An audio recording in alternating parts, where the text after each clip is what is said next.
Hello అండి, అందరికీ welcome back to my channel. ఈరోజు మనం ధూప్ స్టిక్స్ చేస్తున్నాము. నేను కూడా ఫస్ట్ టైం చేస్తున్నాను. చూస్తున్నారు కదా, చాలా బాగా వచ్చాయి. అందుకే మీతో షేర్ చేసుకుంటున్నాను. మీరు కూడా ట్రై చేయాలంటే ట్రై చేయొచ్చు. దీనికి కావాల్సినవి రోజ్ వాటర్, గుగ్గిలం కొంచెం, అలాగే కొన్ని కర్పూరం బిళ్ళలండి. మనం దేవుడికి పూజ చేసిన పువ్వులు అవ్వచ్చు, నార్మల్గా ఉన్న పువ్వులైనా, రెక్కలు కొంచెం రోస్ట్ చేసుకొని అయినా తీసుకోవచ్చు, ఎండలో పెట్టినవైనా యూస్ చేయొచ్చు అనమాట.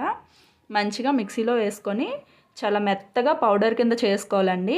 అప్పుడు మనం ఆ కోన్ షేప్ ప్రిపేర్ చేసుకునేటప్పుడు కొంచెం మంచిగా వస్తుందన్నమాట.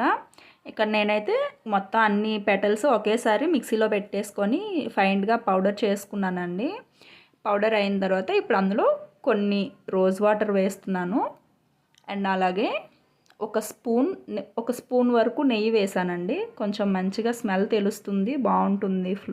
స్మోక్ వచ్చేటప్పుడు ఆ ఫ్లేవర్ మంచిగా అనిపిస్తుంది అని వేసుకున్నాను. అండ్ ఇప్పుడు మనకి ఈ కన్సిస్టెన్సీ అనేది సరిపోదండి. అందులో కొన్ని వాటర్ వేసుకోవాలి. కొన్ని వాటర్ వేసుకుంటే మనకి చేసేటప్పుడు కొంచెం బాగుంటుంది, కన్వీనియంట్గా ఉంటుంది చేయడానికి. సో కొన్ని వాటర్ వేసుకుంటూ మంచిగా చేసుకోవాలి. నేను ఆ ప్రాసెస్ కూడా మీకు చూపిస్తాను.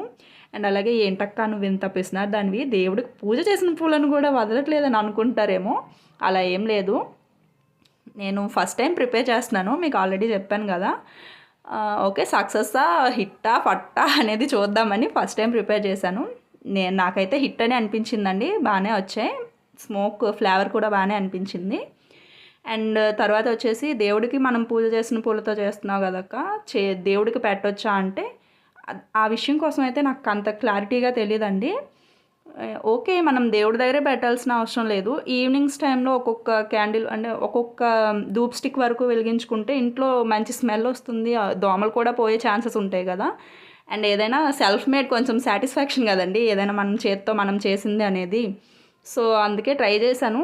నాదైతే హిట్టే, ఫట్ అయితే అవ్వలేదు. అండ్ ఇవన్నీ ప్రిపేర్ చేసుకున్న తర్వాత చూడండి షేప్ ఎంత నీట్గా వచ్చిందో. ఒక 2 days వరకు అయితే పక్కా ఎండలో పెట్టుకోవాలండి, అప్పుడే మంచిగా కాలుతాయి. చూడండి, మీకు కాల్చేసి కూడా చూపిస్తున్నాను. స్మోక్ బాగా వస్తుంది. ఇంతే video. Thanks for watching. Subscribe to our channel, like to our